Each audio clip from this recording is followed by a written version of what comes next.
Hello friends, welcome है आप सभी का आपके इस कृष्णा आर्ट एजुकेशन चैनल में, जो केवल और केवल बोर्ड एग्जाम की तैयारी करवाने के लिए बनी है। इसलिए इस चैनल को आपने अभी तक सब्सक्राइब नहीं किया तो इस चैनल को सब्सक्राइब कर दें और साइड के बेल नोटिफिकेशन को भी जरूर प्रेस कर दें, ताकि हमारी वीडियो का लेटेस्ट नोटिफिकेशन आप तक सबसे पहले पहुंच सके। और अगर आपको इस चैनल से रिलेटेड क्लास 11 के नोट्स और PDF चाहिए तो आप टेलीग्राम चैनल को ज्वाइन कर लें। टेलीग्राम चैनल का लिंक डिस्क्रिप्शन में भी दिया हुआ है और उसको आप टेलीग्राम एप्लीकेशन में कृष्णा आर्ट्स एजुकेशन 12 सर्च करके भी ज्वाइन हो सकते हैं। तो चलिए आज की इस वीडियो में आगे की ओर बढ़ते हैं। आज का वीडियो एक महत्वपूर्ण वीडियो होने वाला है, क्योंकि आज हम आपको क्लास 11 का हिंदी दिगंत भाग 1 के गद्य खंड का तीसरा पाठ आंखों देखा गदर का सब्जेक्टिव क्वेश्चंस करवाने वाले हैं। अर्थात आज हम आपको आंखों देखा गदर पाठ का लघु उत्तरीय प्रश्न उत्तर पढ़ाने वाले हैं। और अगर आपको कक्षा 11 के हिंदी दिगंत भाग 1 के किसी भी पाठ के लघु उत्तरीय, वस्तुनिष्ठ प्रश्न उत्तर या फिर पाठ को पढ़ना है तो आप डिस्क्रिप्शन में दिए गए लिंक कक्षा 11 दिगंत भाग 1 के वस्तुनिष्ठ प्रश्न उत्तर, लघु उत्तरीय प्रश्न उत्तर या फिर संपूर्ण व्याख्या के प्लेलिस्ट में जाकर किसी भी पाठ के किसी भी वीडियो को देख सकते हैं। तो चलिए इस वीडियो में हम आपको बिना देर करते हुए आंखों देखा गदर पाठ का लघु उत्तरीय प्रश्न उत्तर पढ़ाते हैं। आपके बुक में दो टाइप का क्वेश्चन होगा, एक होगा पाठ के साथ और एक होगा पाठ के आसपास। पाठ के साथ वाला क्वेश्चन बोर्ड एग्जाम में पूछा जाता है, इसलिए सिर्फ यही क्वेश्चन हम आपको पढ़ाएंगे। पाठ के आसपास वाला क्वेश्चन सिर्फ और सिर्फ आपके नॉलेज के लिए होता है।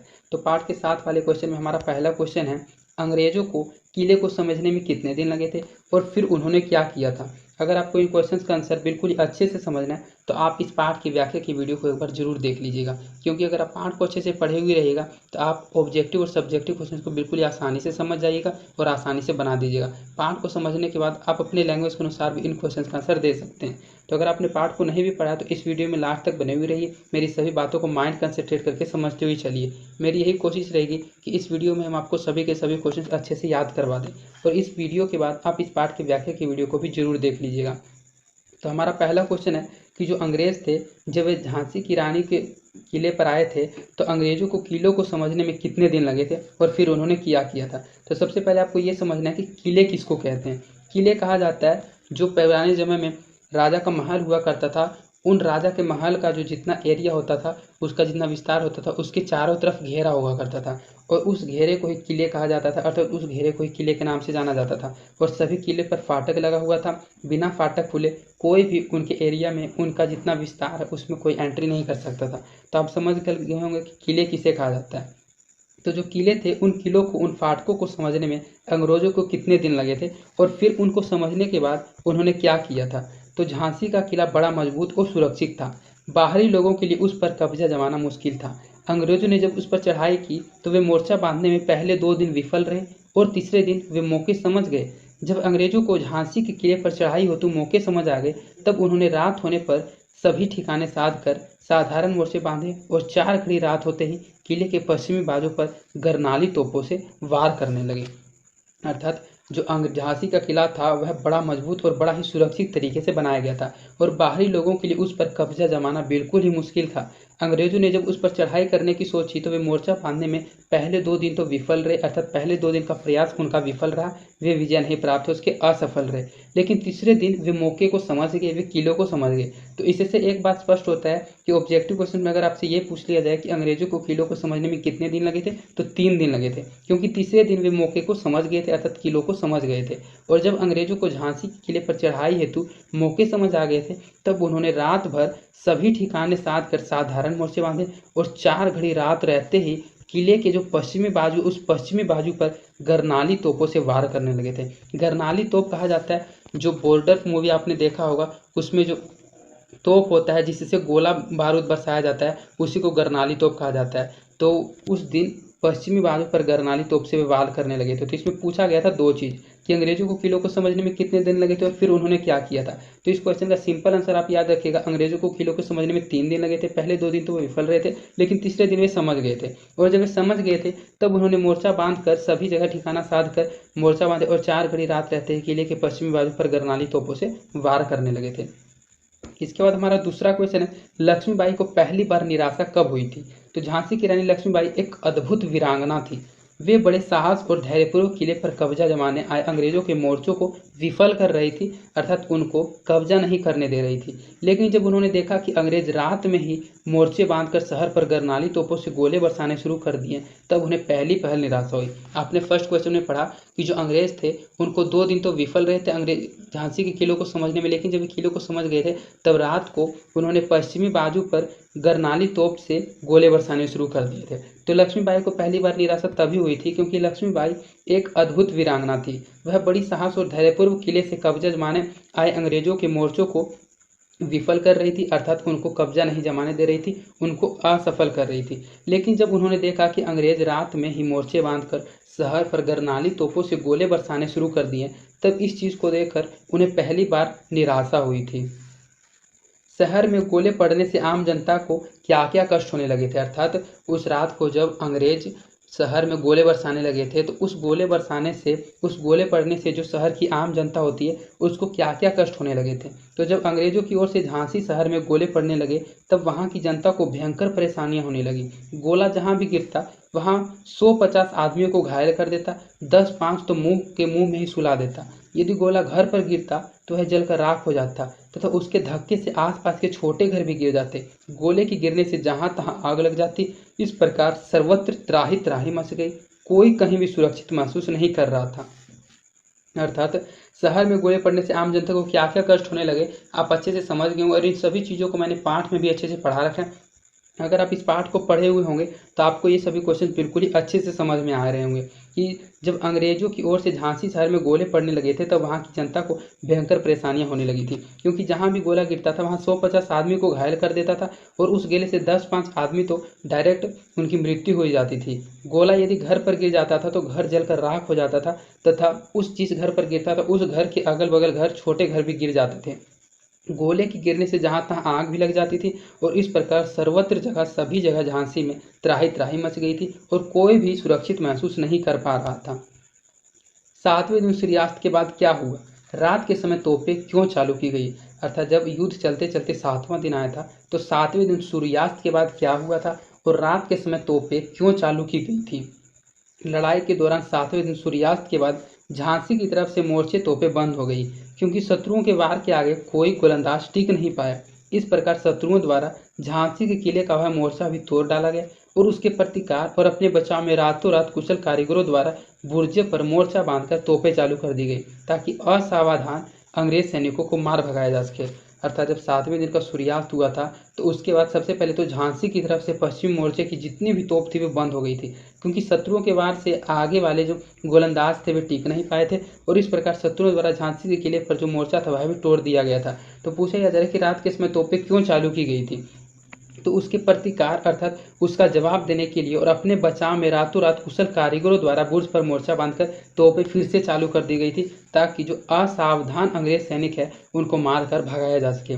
7वें दिन सूर्यास्त के बाद यही हुआ था कि सबसे पहले तो झांसी के किले पर जो मोर्चे पर गोलंदाज थे वे टिक नहीं पाए थे और रात के समय वहां कारीगर को बुला कर मोर्चा बांधकर तोपें चालू कर दी गई थी ताकि असावधान अंग्रेज सैनिकों को मार भगाया जा सके और झांसी की बचाव किया जा सके।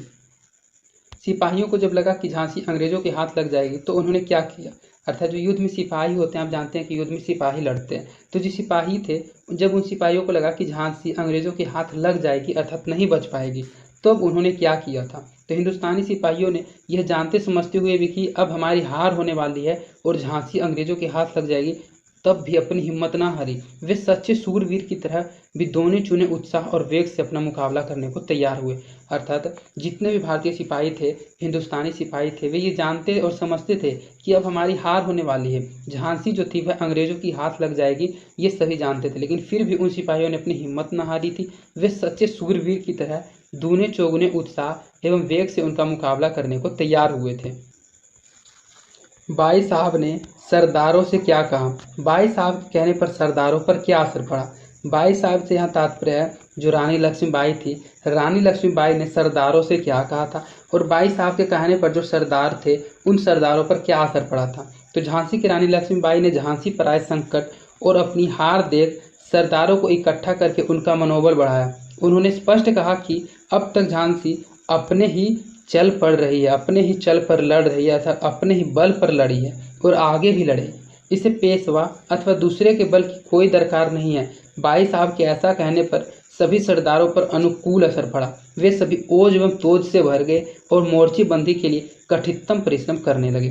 जो पेशवा होता है, पेशवा कहा जाता है जब युद्ध के समय जो युद्ध में रहने वाले सिपाही होते हैं, जब उनसे युद्ध नहीं संभलता है तो पेशवा से मदद लिया जाता है। तो जो बाई साहब थे उसने सरदारों से क्या कहा था और बाई साहब के कहने पर सरदारों पर क्या असर पड़ा था, आप समझ गए होंगे कि जो झांसी की रानी लक्ष्मीबाई थी, जब झांसी पर संकट आया था तो उस संकट को देखते हुए और अपनी हार देख सभी के सभी सरदारों को इकट्ठा कर उनका मनोबल बढ़ाया था झांसी की रानी ने। उन्होंने स्पष्ट कहा कि अब झांसी अपने ही चल पर लड़ी है और आगे भी लड़ेगी। इसे पेशवा अथवा किसी दूसरे के बल की कोई दरकार नहीं है। बाई साहब के ऐसा कहने पर जितने भी सरदार थे सभी के सभी सरदारों पर अनुकूल असर पड़ा। वे सभी के सभी ओज एवं तोज से भर गए और मोर्चेबंदी के लिए कठिनतम परिश्रम करने लगे थे।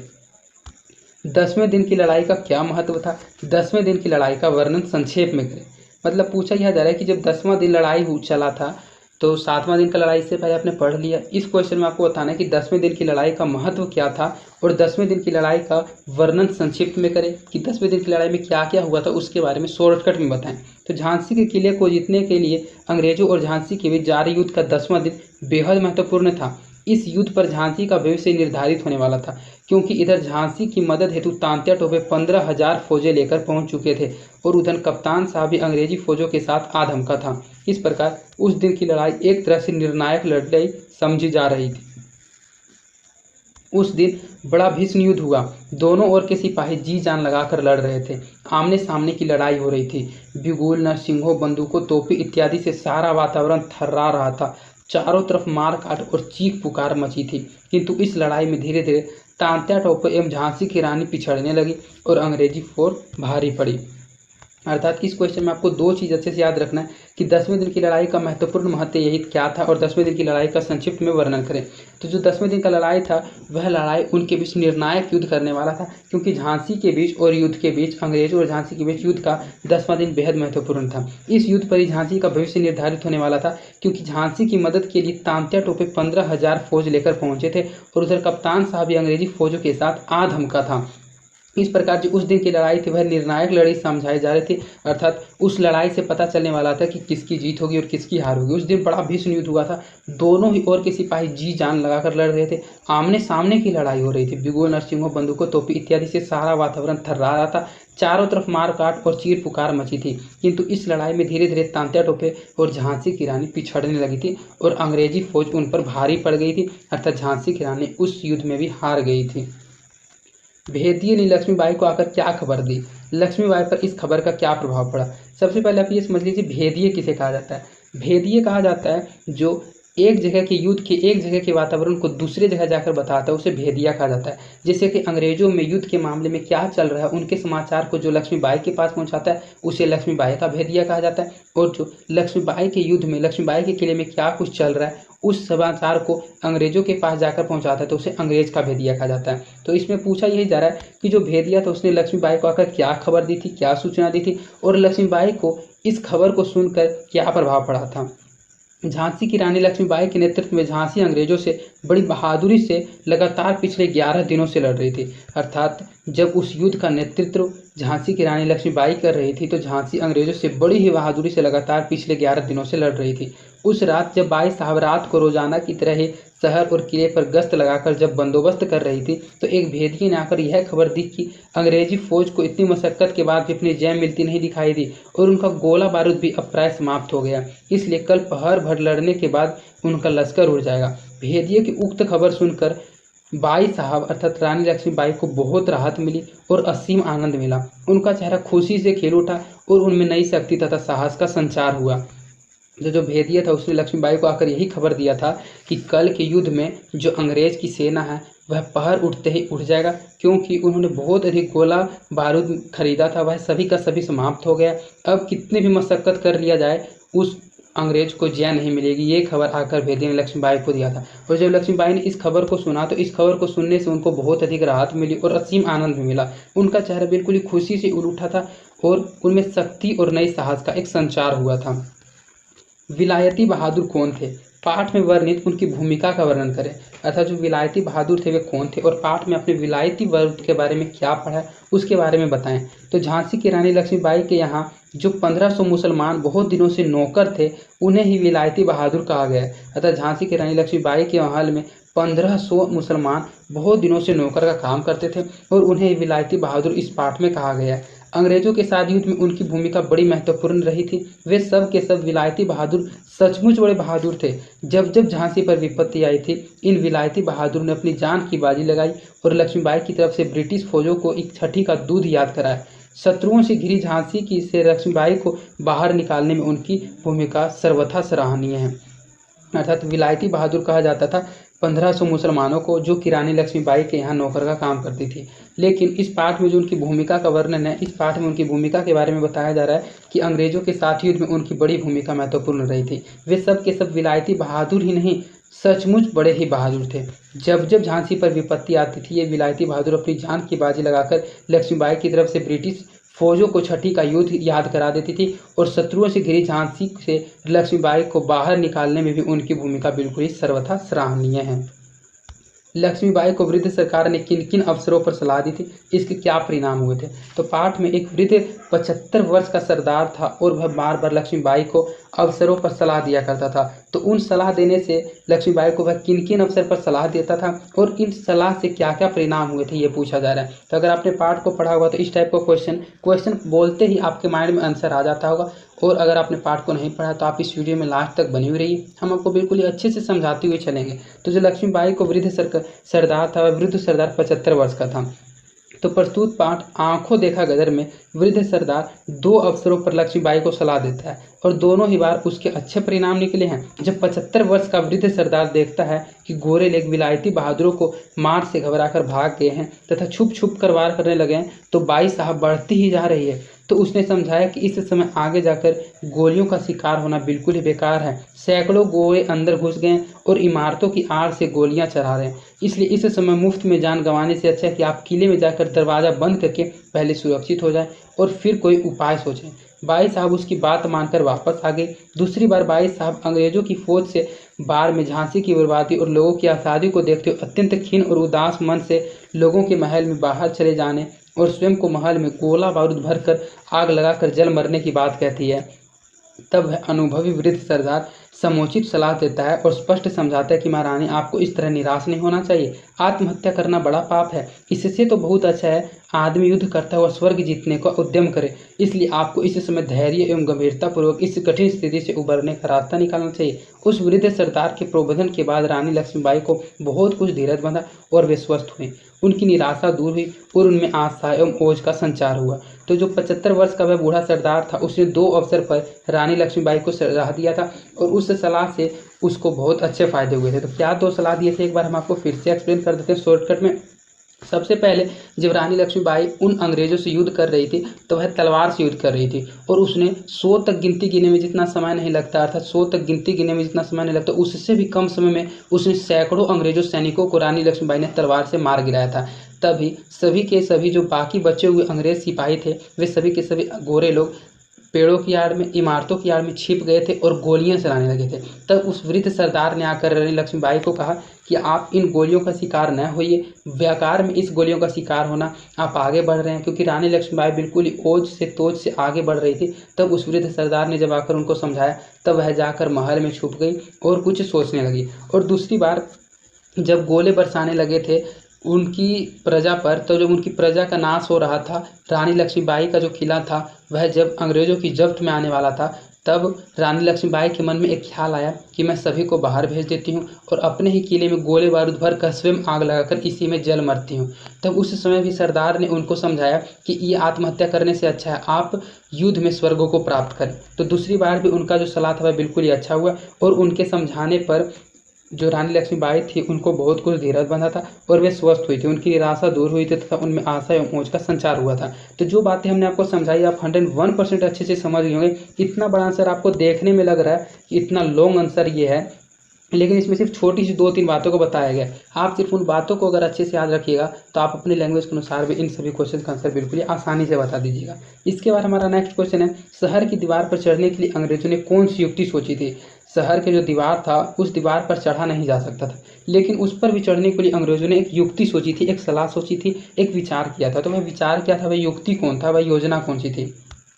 तो झांसी के शहर की दीवार पर चढ़ने के लिए अंग्रेजों ने यह उपाय किया कि हजारों मजदूरों के सिरे पर घास के हजारों गट्ठर रखे और दीवार के पास चले आए। वहां मजदूरों ने घास की गट्ठरों को एक एक कर रखकर उनकी सीढ़ी बना दी। इस प्रकार घास की गट्ठरों की बनी सीढ़ी के सहारे अंग्रेज शहर की दीवार पर चढ़कर उस पार से इस पार चले आए। अर्थात झांसी का जो शहर का दीवार था, उस दीवार पर चढ़ने के लिए अंग्रेजों ने एक युक्ति सोची थी कि वहाँ के हजारों मजदूरों के सिर पर घास के हजारों गट्ठर रखे दीवार के पास चले आए और वहाँ मजदूरों ने घास के गट्ठरों को इस तरह फेंकी कि उस तभी को फेंक कर एक सीढ़ी बना दी और इस प्रकार घास के गट्ठरों से जो बनी हुई सीढ़ी थी, उसी सीढ़ी के सहारे अंग्रेज शहर की दीवार पर चढ़कर उससे इस पार चले आए। गोरे लोग झांसी में घुसकर क्या करने लगे? अपने प्राण बचाने के लिए लोगों ने क्या किया? जो गोरे लोग थे वे झांसी में घुसते ही कहर ढाने लगे। वे बच्चे, बूढ़े और जवान किसी को नते थे।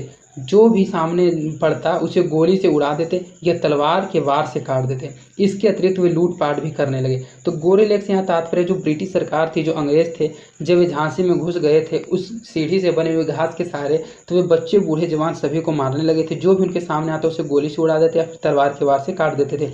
इसके अतिरिक्त वे लूटपाट भी करने लगे। गोरे सिपाहियों के इस आतंक से सबके प्राण बिल्कुल ही कांपने लगे थे। अतः जान बचाने के लिए जिसे जो उपाय सूझता वही करता। सभी लोग इधर उधर भागने लगे। कोई इधर गली में भागा तो कोई घर के तहखाने में दुबका तो कोई खेतों में जा छिपा। अर्थात जिसको जो तरकीब सोचने लगा अपनी जान बचाने के लिए, वे अपनी उस तरकीब को उपाय में लाने लगे। इसके बाद आपका नेक्स्ट क्वेश्चन है, मैं महल में गोला बारूद भरकर इसी में आग लगाकर मर जाऊंगी। गोले लोग रात होते ही किले को छोड़कर चले जाएं और अपने प्राणों की रक्षा के लिए उपाय करें। लक्ष्मीबाई ने ऐसा क्यों कहा? इस कथन से उनके व्यक्तित्व का कौन सा पहलू उभरता है, अपने शब्दों में लिखें। तो सरदार ने 2 सलाह जो दिया था, उन 2 सलाह के बारे में बताते हुए हमने आपको इस चीज़ के बारे में अभी ही जस्ट पहले एक्सप्लेन किया है। तो इस एक्सप्लेनेशन से आपने क्या समझा, बिल्कुल उसी चीज़ को आपको लिखना है कि लक्ष्मीबाई ने ऐसा क्यों कहा था और इस कथन से उनके व्यक्तित्व का ऐसा कौन सा पहलू है जो कि उभरता है, उसको अपने शब्दों में लिखने के लिए कहा जा रहा है। तो इस टाइप के क्वेश्चन को आपको अपने माइंड के लैंग्वेज के अनुसार लिखना है। बिल्कुल ही सही आंसर आप लिख दीजिएगा। तो प्रस्तुत पंक्तियों को विद्वान लेखक विष्णुभट्ट गोडसे वर्षे ही करने लिखा है। जब लक्ष्मीबाई ने देखा कि गोरे सिपाही लोग शहर में उपद्रव मचा रहे हैं और निरीह प्रजा बेमौत मारी जा रही है, उसका सर्वस्व बड़ी निर्ममता से लूटा जा रहा है, वह इस दर्द और दुख से बेहाल और असह बनी। तो उनके मन में करुणा और दुख भर गया। उन्हें ऐसा लगा कि प्रजा की इस दारुण दशा का जिम्मेदार मैं ही हूँ और शोक की इस अतिशयता में उन्होंने अत्यंत निराश होकर कहा कि लोग रात होते ही किले से बाहर चले जाएं, मैं अपनी जान बचाएं। मैं इस महल में गोला बारूद भरकर आग लगा दूंगी और इसी में जलकर भस्म जाऊंगी। उपयुक्त कथन से लक्ष्मीबाई के चित्र की स्त्री सुलभ कोमलता, प्रद दुखकारता और करुणाताई आदि विशेषताएं प्रकट होती है। साथ ही साथ इससे उनके व्यक्तित्व का यह वीरता से भरा महत्वपूर्ण पक्ष भी ध्वनित होता है कि वे शत्रुओं के हाथ पड़ने की अपेक्षा स्वयं मरने को दृढ़ करना अच्छा समझती थी। तो वह ऐसा क्यों चाहती थी? वह ऐसा इसलिए चाहती थी ताकि वह शत्रुओं के हाथ ना लगे और उनकी जितनी भी प्रजा है जो निर्ममता से संवारी जा रही है, वो सभी के सभी बच जाएं। इसीलिए उन्होंने ऐसा कथन कहा था और ऐसा सोचा था। यहाँ आत्महत्या करके पाप संचय करने की अपेक्षा युद्ध में स्वर्ग जितना उत्तम है। वृद्ध सरदार ने इस कथन का लक्ष्मीबाई पर क्या प्रभाव पड़ा था? अर्थात जब वह इस युक्ति को सोची थी कि मैं इस महल में ही गोला बारूद भरकर आग लगाकर जलकर भस्म हो जाऊंगी, तो इस आत्महत्या करके पाप संचय करने की अपेक्षा युद्ध में स्वर्ग जितना उत्तम है। जब वृद्ध सरदार ने इस कथन को कहा था तो लक्ष्मीबाई को इस कथन को सुनकर क्या प्रभाव पड़ा था? तो प्रस्तुत पंक्तियों में लेखक ने देखा है कि झांसी में अंग्रेजों द्वारा प्रजा का सर्वस्व बड़ी निर्ममता से लूटता जा रहा था। जब बाई ने महल में गोला बारूद भरकर आग में लगाकर आत्महत्या की बात कही थी, तब वृद्ध सरदार ने यह कहा कि आत्महत्या करके पाप संचय करने की अपेक्षा युद्ध में स्वर्ग जितना उत्तम है। रानी लक्ष्मीबाई के मन में व्याप्त निराशा और दुख की काली घटा जो थी वह छट जाता है और उनमें पुनः आशा, ओज एवं वीरत्व का प्रकाश भर जाता था। जब वह वृद्ध सरदार जो 75 वर्ष का, जब वह उनको सलाह देता है, जब वह समझाता है, तब उनके समझाने के बाद जो रानी लक्ष्मीबाई के मन में व्याप्त निराशा और दुख की काली घटा थी वह सभी की सभी छट जाती है और उनमें पुनः आशा, ओज एवं वीरत्व का प्रकाश भर जाता है। तो ये सभी के सभी क्वेश्चन जो हम आपको पढ़ा रहे हैं एक दूसरे से रिलेटेड क्वेश्चन है। अगर आप पाठ को अच्छे से समझे हुए होंगे तो आपके क्वेश्चन बिल्कुल ही अच्छे से समझ में आ रहे हैं। और अगर आप शुरू से भी इस वीडियो में बने हुए हैं, ध्यान से मेरी बातों को सुन रहे हैं, तो आपके ये क्वेश्चन बिल्कुल ही अच्छे से समझ आ रहे होंगे। इस वीडियो में हम आपको टोटल 19 क्वेश्चन करवाएंगे। आप इस वीडियो में लास्ट तक जरूर बने रहिएगा और बिल्कुल ही अच्छे से क्वेश्चन को समझते हुए चलिएगा। पाठ के साथ 19 क्वेश्चन था, जो बुक के लास्ट में पाठ के साथ वाला लघुत्तरीय प्रश्न उत्तर है, बिल्कुल सेम वही क्वेश्चन हम आपको इस वीडियो में पढ़ाते हैं और बिल्कुल स्टिक आंसर करवाते हैं। इसके बाद हमारा नेक्स्ट क्वेश्चन है, मैं आधे सेर चावल की हकदार, मेरी ऐसी राड़मुड़ को विधवा धर्म छोड़कर यह सब उद्योग करने की कुछ जरूरत नहीं थी, परंतु धर्म की रक्षा के लिए जब इस कर्म में प्रवृत्त हुई हूँ तो इसके लिए ऐश्वर्य सुख मान सब की आशा छोड़कर हूँ। रानी लक्ष्मीबाई के इस कथन की सप्रसंग व्याख्या करें। अर्थात रानी लक्ष्मीबाई ने इस कथन के जरिए क्या कहना चाहते हैं, इस कथन की सप्रसंग व्याख्या करने के लिए कहा जा रहा है। तो सप्रसंग व्याख्या, प्रस्तुत सारगभित व्याख्या गद्यांश हमारी हिंदी की पाठ्य पुस्तक दिगंत भाग 1 में संकलित आंखों देखा गदर पाठ से लिया गया, जिसके मूल मराठी लेखक विष्णु भट्ट गोडसे वर्सेकर तथा हिंदी अनुवादिक अमृतलाल नागर हैं। जैसा कि आपने देखा, ये जो आंखों देखा गदर पाठ है, यह आंखों देखा गदर पाठ माझा प्रवास से लिया गया और माझा प्रवास मराठी भाषा में लिखी गई एक पुस्तक है और उस पुस्तक को जो ये विष्णु भट्ट गोडसे वर्सेकर थे उन्होंने लिखा था। लेकिन उसी माझा प्रवास से आंखों देखा गदर पाठ को लिया गया और उसको हिंदी मराठी भाषा से हिंदी में अनुवाद किया था अमृतलाल नागर ने। तो ये ऑब्जेक्टिव क्वेश्चन में आपने आपको पढ़ा दिया। अगर आपने इसका ऑब्जेक्टिव क्वेश्चन का वीडियो नहीं देखा तो वो भी देख लीजिए और इन सभी बातों को याद रखिएगा, तो आप ऑब्जेक्टिव क्वेश्चन आसानी से बना पाइएगा। जब रानी, इस पंक्ति के जरिए अब हम लोगों को समझना है कि जब रानी लक्ष्मीबाई अंग्रेजों के सैन्य व्यूह को वीरतापूर्वक भेदती हुई झांसी को छोड़ चली तो लेखक भी वहां से अन्य लोगों के साथ निकल चले। रास्ते में कालपी से 6 कोस पहले एक जगह उन्होंने रात्रि विश्राम किया। वहीं शोर में एकाएक हल्ला सुन उनकी नींद टूट गई। पहले तो वे बहुत घबराए हुए यह पीछे जानकर निश्चित हुए कि ये फौजी दस्ते अंग्रेजों के नहीं परंतु लक्ष्मीबाई के हैं। बाद में दोनों की पहचान होती है और रानी लक्ष्मीबाई बड़ी निराशा मन स्थिति में उदागार प्रकट करती है। झांसी की रानी लक्ष्मीबाई बड़ी वीरतापूर्वक कई दिनों से अंग्रेजों के साथ लड़ाई करती चली आ रही थी, पर दुर्भाग्यवश दिन पर दिन विजयश्री उनसे दूर होती जा रही थी। अर्थात वह विजय नहीं प्राप्त कर रही थी, सिर्फ और सिर्फ युद्ध में हार रही थी। अतः उनके अंदर निराशा और अवसाद घर चुके थे। उसकी जो मन थी, उसी मन स्थिति में वह हयोद्गार व्यक्त करती है कि मुझे लोग भोग विलासी की कोई इच्छा नहीं, मैं तो सिर्फ आप सेर चावल की हकदार थी, वह मुझे भी आसानी से मिल जाता। इसलिए मुझे अपने विधवा कर्म का परित्याग कर युद्ध कर्म में प्रवृत्त होने की कोई जरूरत नहीं थी, किंतु मैं निश्चिंतता का जीवन छोड़ प्रजा एवं धर्म की रक्षा के विचार से युद्ध में कूद पड़ी हूँ और अब जबकि मैं युद्ध छेड़ चुकी हूँ तो मुझे अपने लिए मैं सुख ऐश्वर्य मान या प्राण का कोई महत्व मेरे लिए नहीं है। मुझे इनमें से किसी की परवाह नहीं, मैं सबकी आशा छोड़ चुकी हूँ। रानी लक्ष्मीबाई के उपयुक्त कथन से उनके हृदय में निराशा, प्रज्वलितता एवं धर्मपरायणता का भाव सहज रूप में अभिव्यक्त होता है, किंतु इसका अर्थ यह नहीं है कि उनके अपने किए पर कुछ अफसोस था, बल्कि यह तो युद्ध के दौरान विपक्षी की बढ़ती शक्ति और अपनी पराजय की स्थिति से उत्पन्न वीरांगना की सहज आकृत्रिम प्रतिक्रिया है। अर्थात इस पंक्ति के द्वारा जो रानी लक्ष्मीबाई थी समझाना चाहती थी, आप बिल्कुल ही अच्छे से समझ गए होंगे कि इस पंक्ति के द्वारा रानी लक्ष्मीबाई हम लोगों को क्या समझाना चाहती है। आप विद्वान हैं, अतः मेरे लिए पानी न खींचें।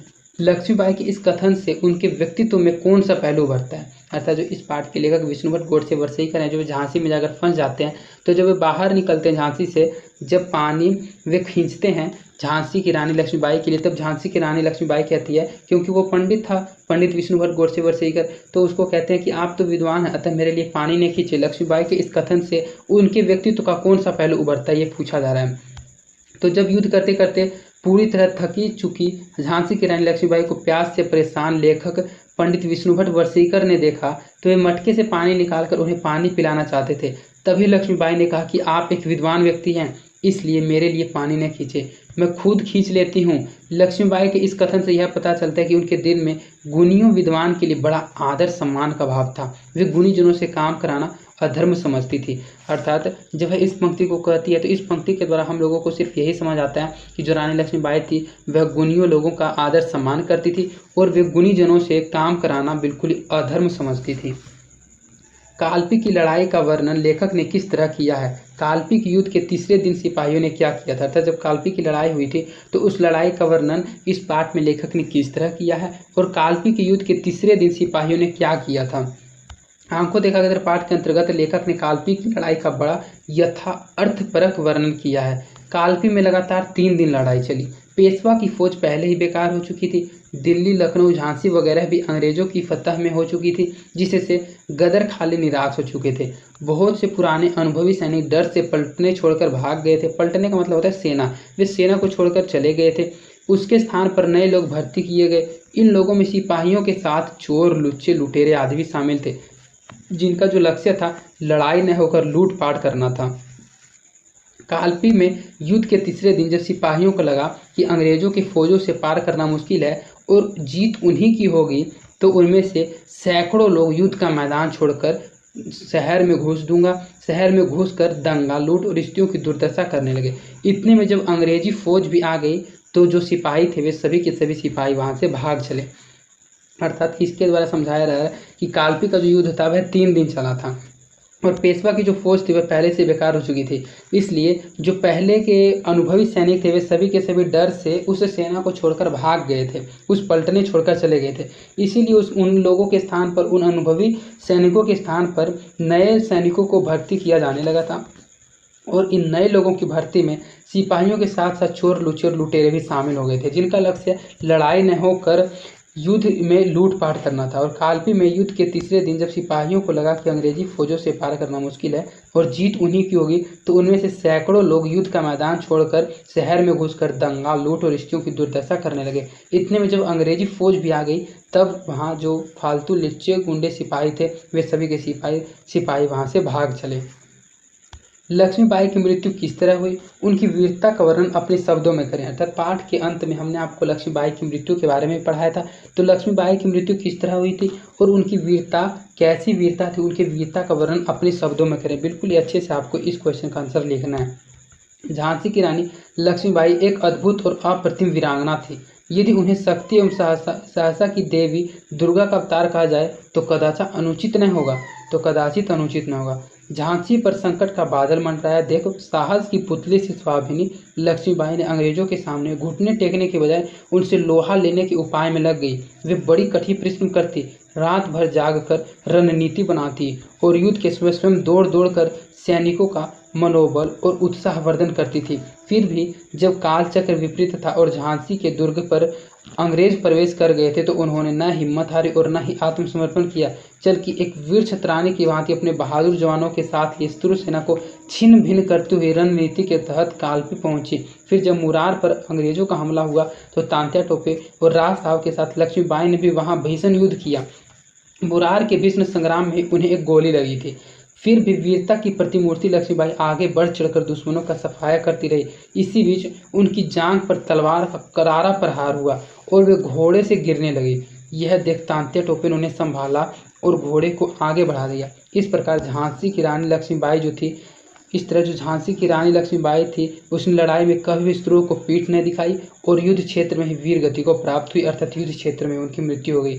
वस्तुतः उनकी वीरता जो थी वह बिल्कुल ही अनुपम थी, जो सदैव चीरों को प्रेरित और अनुप्रामाणित करती रहेगी। अर्थात जो झांसी की रानी लक्ष्मीबाई जी थी उन्होंने सबसे पहले तो कभी भी हार नहीं मानी थी। उनको देवी दुर्गा का अवतार कहा जाए तो बिल्कुल ही अनुचित नहीं होगा, अर्थात उनको देवी दुर्गा का अवतार कहा जा सकता है, क्योंकि जब उनके किले पर जब समस्या आई थी तो वह रात भर कठिन परिश्रम करती थी और रात भर जाग कर रणनीति बनाती थी और स्वयं युद्ध के समय दौड़ दौड़ कर सैनिकों का मनोबल बढ़ाती थी कि युद्ध में कैसे लड़ना है और रणनीतियाँ बनाती थी और वह उन रणनीतियों को बना कर युद्ध में हमेशा लड़ती रहती थी। और लास्ट में जब अंग्रेज उनके दुर्ग में प्रवेश कर गए थे तब भी उन्होंने आत्मसमर्पण नहीं किया था। वह अपने बहादुर के साथ वहाँ से भाग निकली थी रणनीति के तहत और काल्पी पहुंची थी। और जब मुरार का युद्ध हो रहा था तो मुरार के युद्ध में तांत्या टोपे राज साहब के साथ लक्ष्मीबाई ने वह भीष्म युद्ध किया था। तो मुरार के भीष्म युद्ध में उनको एक गोली लगी थी, लेकिन फिर भी वह बिल्कुल ही साहस के साथ सभी लोगों को चीरती फाड़ती आगे निकल रही थी। लेकिन तभी उनके जांघ पर एक तलवार का करहारा प्रहार हुआ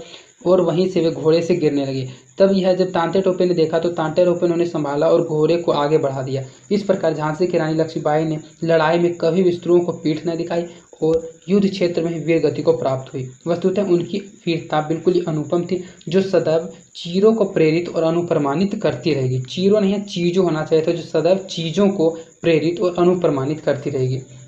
इसके बाद आपका लास्ट क्वेश्चन है और मोस्ट इंपोर्टेंट क्वेश्चन है, निम्नलिखित वाक्यों की सप्रसंग व्याख्या करें। क्योंकि व्याख्या करने वाले रिलेटेड क्वेश्चन एग्जाम में 101% हर बार पूछा जाता है और ये 5 नंबर का क्वेश्चन पूछा जाता है। और व्याख्या करें में सिंपली एक लाइन दिया हुआ रहता है और उस लाइन के जरिए पाठ में आपने क्या पढ़ा है, क्या समझा, उसी बात को आपको लिखना है। तो सबसे पहले उस लाइन को, उस पंक्ति को पढ़कर आपको ये पता लगाना है कि ये पंक्ति किस पाठ का है, किस बुक का है, उसके लेखक कौन थे और इस पंक्ति के द्वारा लेखक हम लोगों को क्या समझाना चाहते हैं, किस पाठ का है, किस लेखक का। इतना लिखने से ही 2 नंबर फिक्स हो जाता है और उसका वर्णन करने से 3 नंबर मिल जाता है। इसलिए इसकी व्याख्या को मैंने 2-3 बार कई चैप्टरों में समझा रखा है, एक बार आपको फिर से अच्छे से समझा देते हैं। सबसे पहले व्याख्या करें लिखा हुआ रहेगा और एक पंक्ति दिया हुआ रहेगा। जैसे कि पंक्ति है, परंतु निराशा की शक्ति भी कुछ विलक्षण ही होती है। परंतु निराशा की शक्ति भी कुछ विलक्षण ही होती है।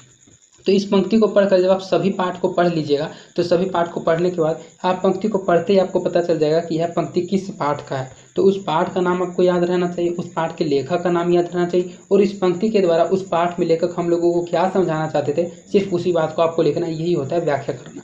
तो सप्रसंग व्याख्या। प्रस्तुत पंक्ति हमारे हिंदी की पाठ्य पुस्तक दिगंत भाग 1 के आंखों देखा गदर पाठ से लिया गया। इसके लेखक पंडित विष्णु भट्ट गोडसे वर्सेकर हैं। जैसा कि हमने आपको बताया, आपको लिखना है प्रस्तुत पंक्ति हमारी हिंदी की पाठ्य पुस्तक दिगंत भाग 1 में संकलित आंखों देखा गदर पाठ से लिया गया है और इस पंक्ति के जो लेखक हैं वे पंडित विष्णु भट्ट गोडसे वर्सेकर हैं। इस पंक्ति में इसमें 1857 ईस्वी के प्रथम भारतीय स्वाधीनता संग्राम के आंखों देखा हाल का वर्णन किया गया है। झांसी पर अंग्रेजी फौज हमला बोल चुकी है। झांसी की मदद को तांत्या टोपे भी पहुंचे हुए हैं। अंग्रेज और झांसी के बीच भीष्म संग्राम छिड़ा है, पर धीरे धीरे जो झांसी की फौज है वह परास्त होने लगी। अंग्रेजों का हौसला बढ़ता जा रहा है। यह पंक्ति उसी संदर्भ में कथित है।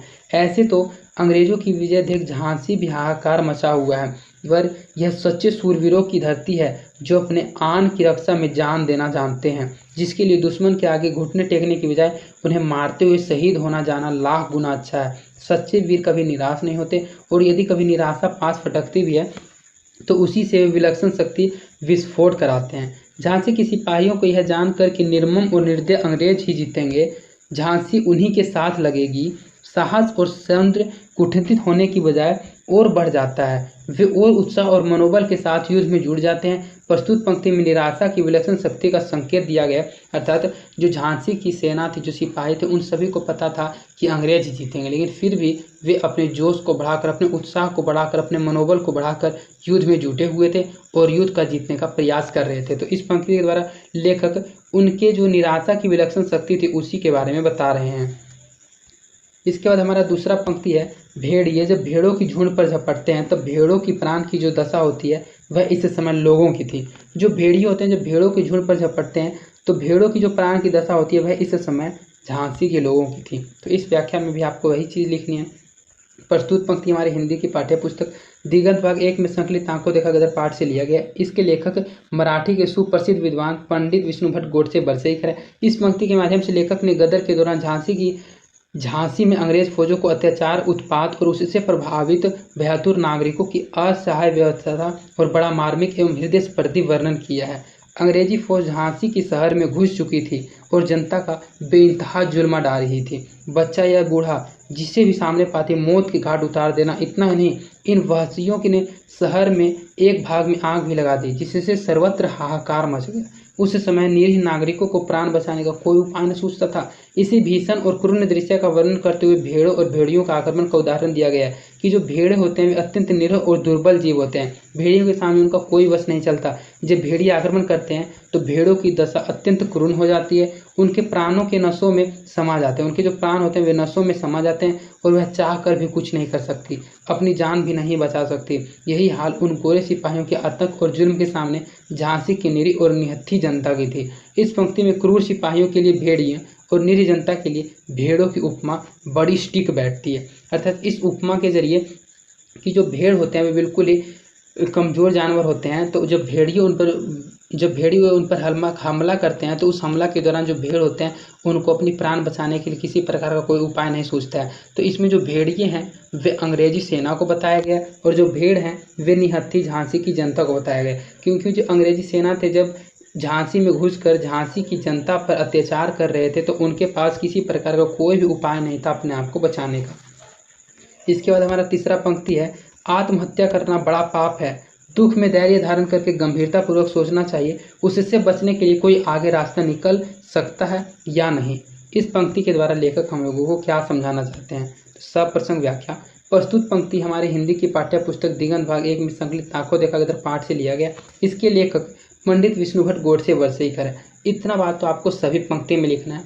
सबसे पहले आपको ये पता लगा लेना कि ये पंक्ति किस बुक का है, उस किस पाठ का है और उस पाठ के लेखक क्या थे, और उस पंक्ति के बारे में लेखक हम लोग को क्या समझाना चाहते थे वो आपको बताना है। तो इन पंक्तियों में लेखक ने जब लक्ष्मीबाई अंग्रेजों की विजय और अपने प्रजा के साथ प्रजाजनों की असहाय व्यवस्था को देखती है तो वे अत्यंत चिंतित, निराश और उदास हो जाती है।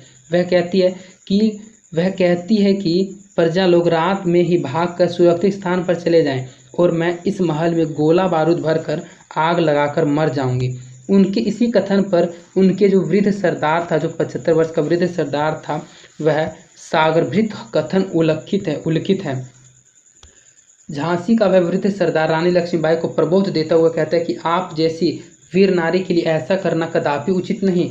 वीर कभी पलायनवाद नहीं होते, वे तो हंसकर संकटों का सामना करते हैं। वास्तव में आत्महत्या की बात करना का अर्थ है वह वीरों का धर्म नहीं।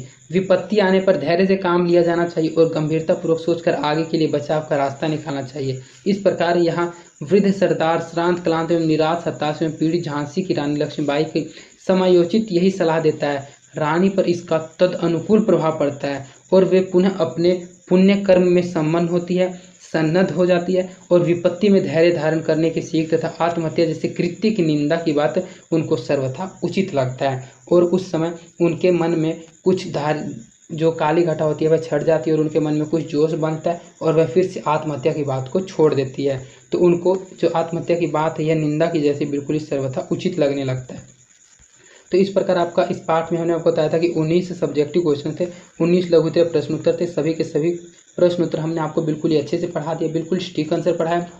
अगर आप इस वीडियो में लास्ट तक बने हुए हैं तो आपको 101% ये सभी के सभी क्वेश्चन बिल्कुल ही अच्छे से समझ में आ गए होंगे। और अगर ये क्वेश्चन बोर्ड एग्जाम में पूछे जाएंगे तो आप अपने लैंग्वेज के अनुसार भी कुछ ना कुछ आंसर में जरूर लिख के आइएगा। और अगर आपको यह वीडियो पसंद आई है तो आप इस वीडियो को अपने दोस्तों के बीच ज़्यादा से ज़्यादा शेयर कीजिएगा, क्योंकि हमारे पास क्लास 11th के स्टूडेंट्स बहुत कम है और अगर क्लास 11th के स्टूडेंट्स हो जाएंगे तो मैं तत्परता के साथ आपके लिए वीडियोज़ हमेशा बनाता रहूँगा। और अगर आपने इस वीडियो को लाइक नहीं किया तो इस वीडियो को लाइक भी कर दें और इस चैनल को भी जरूर सब्सक्राइब कर दें ताकि हमारे वीडियो का लेटेस्ट नोटिफिकेशन आप तक सबसे पहले पहुंच सके। और अगर आपको इसका PDF चाहिए तो आप टेलीग्राम चैनल को ज्वाइन कर लें। और अगर आपको किसी प्रकार की कोई समस्या है तो आप कमेंट के माध्यम से अपनी समस्या को मुझ तक पहुँचा सकते हैं। तो आज के लिए इतना ही, धन्यवाद। मिलते हैं हमसे किसी अन्य इम्पोर्टेंट वीडियो में।